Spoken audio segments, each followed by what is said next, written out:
You know, there's a specific kind of silence you only get in the high desert right before the sun breaks. Over the mesa. A quiet so deep you can hear the blood rushing in your own ears. And for 3 years after my wife Elena passed, that silence was the only thing holding me together. The only glue keeping the pieces of my life from scattering into the dust. But then came the diesel engines. I woke up on a Tuesday morning not to the sound of the quail calling, or the wind through the sagebrush, but to the bone-rattling idle of 6 massive cement mixers, parked directly on my crushed gravel driveway, blocking my garage, crushing the custom irrigation lines I'd laid with my own hands, and trapping me in my own home like a rat in a cage. I walked out onto the porch, coffee mug trembling in my hand, not from caffeine, but from a rage that started in my gut and worked its way up to my throat. And there she was, standing amidst the exhaust fumes like the queen of the cul-de-sac. Brenda Vance, our HOA president and the owner of Vance Paving and Concrete. Brenda was a woman who wore designer sunglasses at 6 a.m. and wielded a clipboard like a weapon of war. The kind of person who would bless your heart while stabbing you in the back. And when she saw me standing there, barefoot and furious, she didn't apologize. She just flashed this blinding, cap-toothed smile and said, "Morning, Jack, isn't it exciting? We're finally redoing the community pool deck, and your driveway is just the perfect staging area." As if she was doing me a favor by turning my property into an industrial parking lot. I told her to get them off, my voice low and shaking. I told her this was private land, 5 acres of it that I'd bought specifically to get away from people like her. But she just waved a manicured hand and said, "Oh honey, don't be difficult." The board voted on it, and under the Emergency Community Access Clause, we have the right to utilize adjacent properties for critical infrastructure repairs, which was fancy lawyer speak for I'm the HOA president. I own a concrete company, and I'm going to use your land to make myself a profit. See, Brenda had been trying to buy my lot for years, because it sat right at the choke point of Coyote Creek Estates, a corner lot that controlled the only flat access road to the new development phase. She was trying to push through, but I'd refused to sell because that land was Elena's dream. It was where we'd planned to grow old, where she'd spent her final months designing a Japanese-style rock garden that she never got to see finished. For the next 3 weeks, my life became a living hell of backup beepers, hydraulic hisses, and the constant, choking smell of unburnt fuel.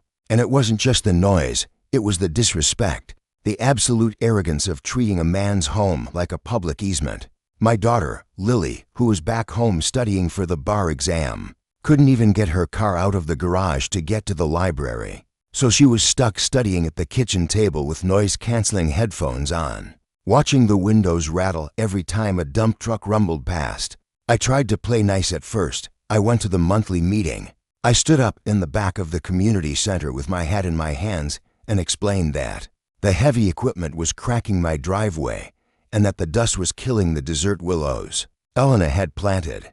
But Brenda just sat there at the head table, flanked by her sycophants, and rolled her eyes, telling the room that some residents cared more about their personal comfort than the property values of the entire neighborhood. She painted me as the villain, the grumpy old hermit blocking progress, the guy who hated swimming pools and happy children. And by the time I left that meeting, neighbors I'd known for a decade were looking at me like I'd kicked a puppy.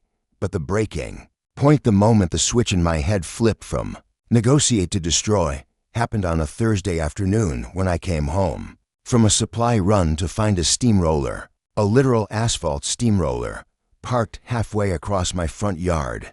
I ran over, dropping my groceries in the dirt, and I saw the treads of that machine were sitting directly on top of the rock garden, Elena's garden, the one spot I'd kept pristine, the sanctuary where I talked to her in the evenings, where I'd carefully placed every single river stone and planted the drought-resistant moss she loved, was gone, just gone, pressed into the earth under 5 tons of yellow steel. I fell to my knees, clawing at the dirt, trying to pull the crushed stones out from under the tread, my hands bleeding, tears streaming down my face. And I heard Brenda's voice behind me. "Jack, stop making a scene. It was just a pile of rocks. We'll have the landscapers throw down some sod when we're done. It'll look much cleaner. A pile of rocks." She called my wife's memorial a pile of rocks.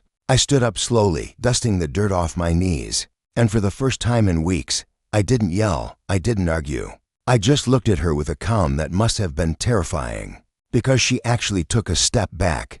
I realized then that fighting Brenda with complaints and pleas was like trying to stop a flood with a spoon. You can't appeal to the conscience of a predator. You have to trap them. I walked into the house, walked past Lily, who was looking at me with wide, worried eyes, and went straight to the safe in my office where I kept the original property deeds. The ones from 40 years ago, before the subdivision was even a glimmer in a developer's eye. I'm a retired hydraulic engineer. I spent 30 years building dams and managing water flow. And I know one thing better than anyone: pressure is only dangerous if you don't control the outlet. But if you control the valve, you control the power. I spent the next 2 nights poring over dusty county records, maps that smelled like vinegar and old paper, tracing property lines and easements back to 1978. And that's when I found the smoking gun, the silver bullet. The thing Brenda, in her arrogance, had completely overlooked. The emergency community access clause she kept citing relied on an easement, granted to the original rancher who owned this land. An easement that was specifically designated for livestock and agricultural transport, and, crucially, had a sunset clause that expired 10 years after the cessation of farming activities. Farming activities stopped here in 1995. The easement wasn't just expired.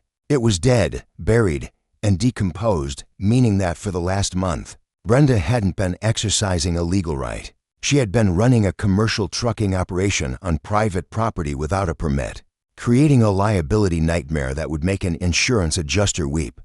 But I didn't call a lawyer, not yet, because a lawsuit would take years and she'd just bury me in paper while her trucks kept rolling. No, I wanted to hurt her where she lived, in her wallet and her ego.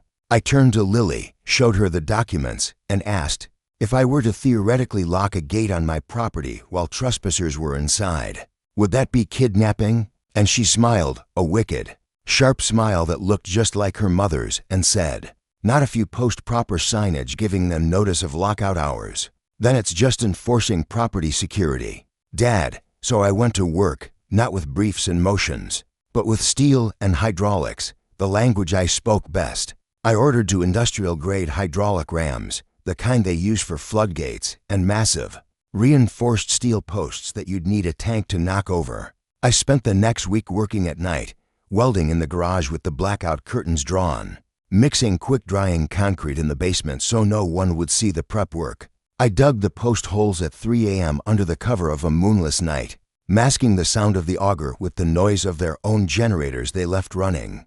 I wired the control system to a panel in my living room, creating a remote-controlled guillotine that could shut off the only exit from my driveway. In 12 seconds flat, I knew Brenda's schedule better than she did by now. I knew that Friday was the big pour, the day they were laying the main slab for the pool deck, which meant a continuous convoy of cement mixers would be cycling through my property all day. Concrete is a fickle beast. It has a shelf life. Once it's in the truck and mixing, you have about 90 minutes to get it out and smoothed before it starts to set. And if it sets inside the drum, you don't just lose the concrete. You lose the truck. You have to jackhammer it out, destroying the drum in the process. A mistake that costs about $30,000 per vehicle. Brenda had scheduled 8 trucks for Friday afternoon, a $100,000 logistics ballet that relied entirely on my driveway being open. Friday morning came. Hot and dry, the kind of heat that makes the asphalt shimmer. I walked out to the end of the driveway at 6 a.m. and installed my new gate, hanging the heavy steel leaves on the posts I'd cemented days before, covering them with a tarp so they just looked like construction materials. I hammered a sign into the ground, bright orange, regulation size, right where the drivers checked in, private property, automated gate in USC nitrogen monoxide trespassing. Gate locks at 2 p.m. sharp. Violators will be towed. It was legal, it was visible, and I knew for a fact that neither Brenda nor her drivers would read it, because they never looked at anything that didn't have a dollar sign on it. The trucks started rolling at 7 a.m., rumbling past my house, shaking the pictures on the walls, kicking up dust that settled on the ruins of Elna's garden. Brenda was out there in her hard hat and pink safety vest, screaming into a walkie-talkie, looking important, looking like she owned the world. I sat on my porch, sipping coffee, waving at the drivers, playing the part of the defeated old man, letting them get comfortable, letting them think they had won. 1 p.m. came and went. The heat was peaking, 100 degrees in the shade. The concrete inside those spinning drums was hot, reacting fast, needing to be poured. At 1:55 p.m., for full trucks were lined up on my driveway, engines idling, drums spinning lazily, waiting for the signal to move up to the pool site, while 3 empty trucks were coming down the hill trying to leave. Brenda was standing right in the middle of my property, directing traffic.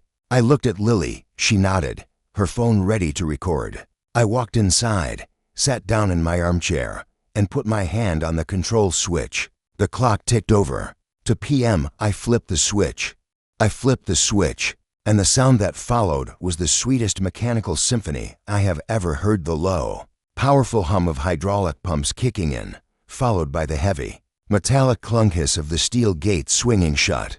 It moved with the unstoppable force of a dam sluice closing, locking into the center receiver with a finality that echoed off the canyon walls. The lead driver, a guy named Mike who I'd actually shared a beer with once before this war started, slammed on his brakes, his bumper stopping inches from the steel bars. He honked a confused, short blast, probably thinking it was a malfunction. But then he saw the keypad on the side, a keypad that was currently dead to everyone but me. I walked out onto the porch, the screen door slamming behind me, and the chaos was instantaneous. The radio chatter from the trucks erupted, drivers shouting over one another, engines revving as if noise alone could push the barrier open. Brenda, who had been up at the pool site, came sprinting down the gravel road in her heels, her hard head askew, looking like a panicked bird. She reached the gate, grabbed the bars, and shook them. But those posts were anchored in 4 feet of concrete. She might as well have been trying to shake the mountain itself. "Jack," she screamed, her voice cracking, spinning around to see me leaning against the porch railing. "Jack, open this gate. Are you insane? We have a schedule. You are interfering with a commercial operation." "Actually, Brenda," I called back, my voice calm, projecting easily over the idling engines. "I'm securing my private residence. You see that sign right there? The one you walked past 6 times today. It says the gate locks at 2 p.m. It's 2:05. She stared at the sign, reading it for the first time, her face turning a shade of red that matched the fire hydrants. "This is illegal. You can't trap us here. These trucks are full of concrete. If they stop spinning, the load hardens. Do you have any idea how much that costs?" "I was a hydraulic engineer for 30 years, Brenda," I said, stepping down the stairs and walking slowly toward the fence line.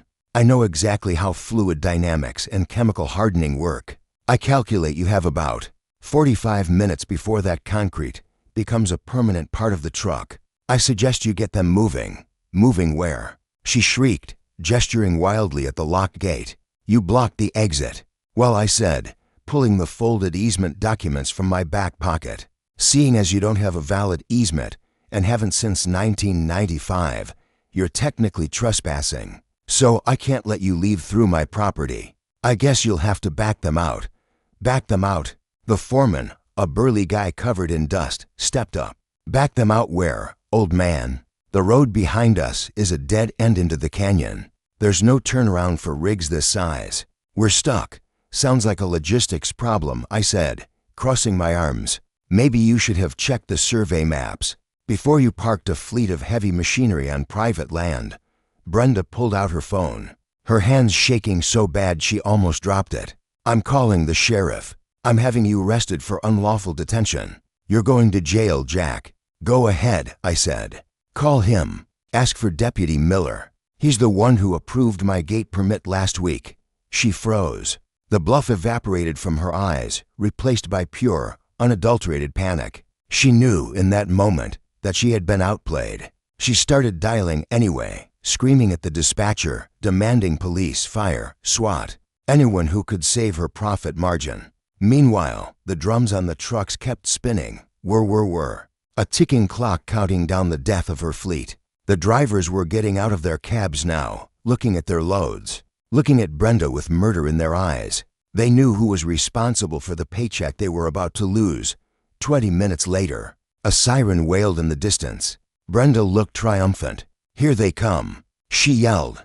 "Now you're done." But it wasn't the sheriff. It was a red SUV with light bars, the fire marshal. And it wasn't just any marshal. It was Marshal Davidson, a man who takes fire codes more seriously than the Bible, and who I may have anonymously tipped off about a severe obstruction of emergency access routes. Earlier that morning, he stepped out of his truck, looked at the line of mixers jammed nose to tail on a single-lane residential driveway, blocking not just my house but the hydrant access for the entire lower ridge. He didn't even look at me. He walked straight up to Brenda. "Ma'am," he said, his voice flat and hard. "Are you the site supervisor?" "Yes," Brenda pointed at me. "This man has locked us in. He's trapping hazardous materials. He can lock whatever he wants on his property," the marshal said, cutting her off. "The problem is you. You have 8 commercial vehicles staged in a residential zone, completely blocking the fire lane.